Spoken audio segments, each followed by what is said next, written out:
So I'm going to start by reading a quote from someone who is much better at this than I am, the Dalai Lama. And it speaks to what you'll hear a little bit later. There are only 2 days in the year that nothing can be done. One is called yesterday, and the other is called tomorrow. So today is the right day to love, believe, do, and mostly live. So at 60, I had an epiphany that I could live to be 120. So it sounds a little crazy, but I knew, because I had been reading a lot about longevity, that the longevity experts felt that that was a very good possibility, that humans have the capacity to live much longer than the average lifespan would suggest. Dr. David Sinclair, who is a professor of genetics at Harvard and who is the co-writer of the book Lifespan, has suggested his research says that aging is a disease and that it is treatable. So on the other side of that, at age 60, a month later, my mother died, and she was nearly 100 years old. 4 years prior to that, my father had died. He was almost 95. So you would say, I have good genes. And I would agree with you, I do have good genes, but that's not all there was to it. So between the longevity experts and my good genes, which, by the way, I have a little secret about my mother. My mother died at almost 100. She actually outlived my father, and she would not have been said to have good genes. So she probably, they would have predicted that she would have died by 80, because no one in her generation or the previous generation of her family had lived past 80. So my mother lived to almost 100, and the last 7 or so years of her life, she had dementia, she was in memory care, and she was thriving. And the other thing that I learned from both my mother and my father, but especially my mother, was when she died, she was ready. She accepted it. She was happy to go. We talked to her the night before, and she said in her usual little fantasy way, everyone's here, they're all under my bed. And we used to kind of laugh at her, but I got to the point where I believed her after a while. So the important thing about this epiphany that I had at 60 is that if I could live to 120, and I'm only 60 now, that's 60 years ahead, as many years as I had already lived. And to me, that said, I get a do-over, for one thing. And second, it said, there are really unlimited possibilities as to what I can do. So I started thinking, this is really exciting. Like, as a baby boomer, I think, I won't even push you to 120, but I think baby boomers on average are going to live to 100 at least. And I think that, well, I know that the centenarian population is the fastest growing population. So I thought, I need to ask my fellow baby boomers what they would do differently, because I now see these vistas open to me. For 60 years, I can be whatever I want. You heard in my bio, I had already pushed some of the limits by running my first marathon just before my 58th birthday. I started writing at 67. I started this platform. But I thought, these people are just not thinking about the fact that they may have 30, 40, 50, 60 years to live, and they think it's all going downhill. So I set out to find out what they thought about that. Anecdotal, by the way. But I asked my friends who were baby boomers, what if you were told with certainty you would live to be at least 100 before I got the question out of my mouth? They spat back at me, I don't want to live to be 100. So what that said to me was, we have a problem. We have a problem with the way that we perceive aging. We have a problem, and maybe that's my problem to fix. So I like big jobs. I took on the task of changing the culture of aging. Then I thought, what does that really mean? Change the culture of aging. Well, I wanted other people to be as excited about it as I was. Like, first of all, culture taught at least baby boomers and probably the generations behind me, taught us that by the time you're 60 or 65, you better be done, because you're not going to be able to do it after that. And it also taught us that we should have enough money, for example, at that point to be able to stop working, and then start living, because of course the first half, all we were doing is working so that we could live later.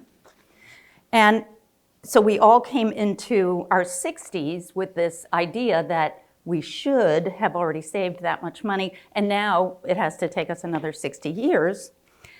And the fact is, I got to 60 and I thought, this does not feel like what I thought it was going to feel like. So I thought, this is what I want other people. I want people younger than me to realize that getting old is a good thing. No guarantees, but it is a good thing. There are much better things ahead. So I started thinking about how I might do that, and I realized from all the things that I had listened to, all the things that I had learned, that the best way to change the world is to change yourself. So I thought, I'm going to start doing it myself. I'm going to be the living example so that other people will look and say, maybe that's not so bad. So the first thing I had to do was I had to go back and I had to examine the life I had lived up to that point to see where did I go wrong or what was happening, how was I spending my time. And I started to realize that in the first half of my adult life, I was trying. I was always trying to be, do, and have things that I didn't. So I wasn't living in the present for sure, and I had these outcomes in mind that I thought were what I should be. And then as life progressed, I started to realize that that didn't come true. For one thing, I didn't get married for the first time until I was 45. I didn't have children by then, whereas when I was younger, I was kind of taught that would be the model. You would get married, you would have your children, and that would be your purpose in life. So I hadn't done any of that, but I started examining again what had happened. And I found that all this trying, I was actually failing at the things that I was trying to be, do, and have. Not like hit bottom kind of failing, but I just was not achieving the outcomes. But each time, something better opened up for me. So my life was pretty great, even though it didn't look anything like all those things I was trying to be, do, and have.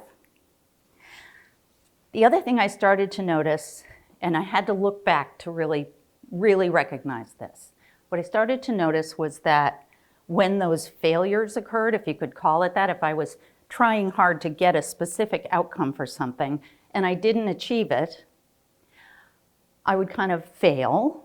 And it wasn't, again, a dramatic failure, but I would kind of fall. And then I would accept my circumstances. I would get back up and I would kind of relax. Okay, didn't make it that time. Let me try something else. And it was amazing to me how many times something came into my life that I would say is kind of a miracle.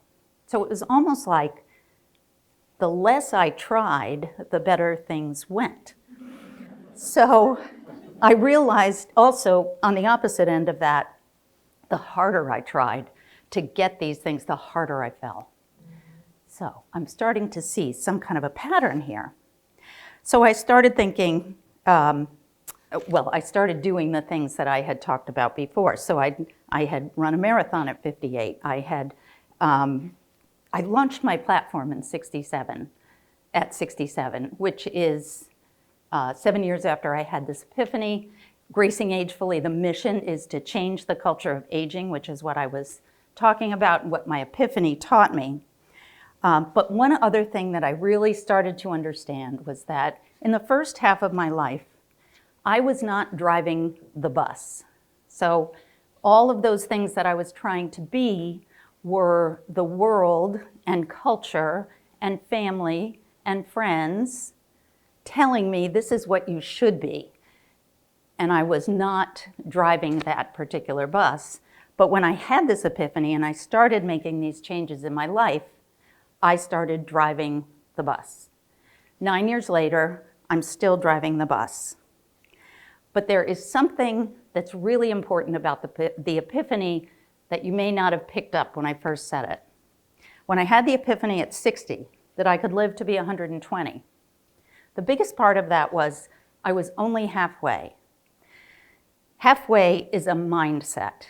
So I describe it as you're driving down a dark road, and there are no homes lighting the road, there are no street lights. Your headlights are the only thing shining ahead. You're driving, you know where you're going, you know the way, you know what the road is like, but the headlights are only showing you what's right here. And I started to see that metaphor as what being halfway meant to me. So if you get nothing else from what I'm saying, I say no matter what your age, always consider that you're only halfway, because really you can only deal with what is right here, right now. Another piece of this was the whole time piece. So all this time we're trying to earn money so that we can live the way we want to live. We're trying to achieve so that we are admired by people. And we're trying to put away money so that it can pay for us when we start living after we stop working. So I started to realize that all that time we sort of equated money with going to bring us happiness, bring us fulfillment, and bring us safety. And the fact is, we were trying to buy time. So you can't buy time. I'm not sure if you knew that, but you cannot buy time. And I started to realize that really in this second half of life, whenever that may be, whatever your age, the second half starts the minute you decide, okay, that's the way I'm going to live, is that I'm always halfway. So time is the new money. And the difference between time and money is you cannot save it for later. So you either use it now or you lose it. So I started looking at how I spent my time even today. And I look at my calendar and I would say, okay, here are my appointments. I'm being very productive and I would feel very accomplished if I had a lot of appointments in my calendar. But I also realized that there's a lot of blank space on your calendar between the appointments. And I started to realize that life is lived between the appointments. There's an expression about music, that music is the space between the notes. Life is the blank spaces on your appointment calendar. So I started examining how was I spending all of that time? And I started to realize that I was working, a lot of it, and then a lot of times I was preparing for work or worrying about work. And I started to realize that that was a real waste of time, of precious time. So I started really taking into consideration, how do I spend my days, and giving myself all these little minutes to do an exercise over here. I have what I call MDRs, to meditate, to journal, to do the things that really fulfill me, that really bring me to life. Oh, the other thing I wanted to add is, so time is the new money, and I want you to be a very good steward of the time that you have.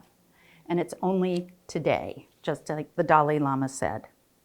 The other thing I want to suggest is that all during my first half, I was thinking about what I wanted to be then. So I say, once you make the decision that this is the second half for you, I want you to figure out who you are. Who are you today? And then the most important thing that you can do to get through this second half of life is accept that person, start where he or she is. Don't stay there, but start there. Accept the person. It will change your life. So what I'd like to leave you with are a couple of quotes. I'd just like to remind you of all the pieces of that. The first live as if you are always only halfway. The second, a Gandhi quote again, be the change you want to see in the world. 3, your life is your work, not your job. Time is the new money. Be a good steward. Start where you are. Don't stay where you are. And finally, much like today, be brave. Say yes to things that scare you in the second half, because those are the only things that are going to really open up the doors for you. So that's what I did today, is when I was asked, I just said yes. I didn't really think about it. It was quite a difficult month, but I wouldn't trade it for anything. And I have a quote on my platform that I do want to live by. I've been trying not to use the word try, by the way. Anyway, the quote is, live every day as if you'll die tomorrow. Learn every day as if you'll live forever. And that is Gandhi. I want to tell you all also, you're going to find in your goodie bags, you're going to find a little card like this. Each one has a different statement on it. I think you will receive the exact right one for you. And then I'm going to read one that I bought the other day. I liked it. I got home, and a couple of days later I thought, this is exactly what I'm saying. Kiss your life. Accept it, just as it is today, now, so that those moments of happiness you're waiting for don't pass you by. So thank you for your time.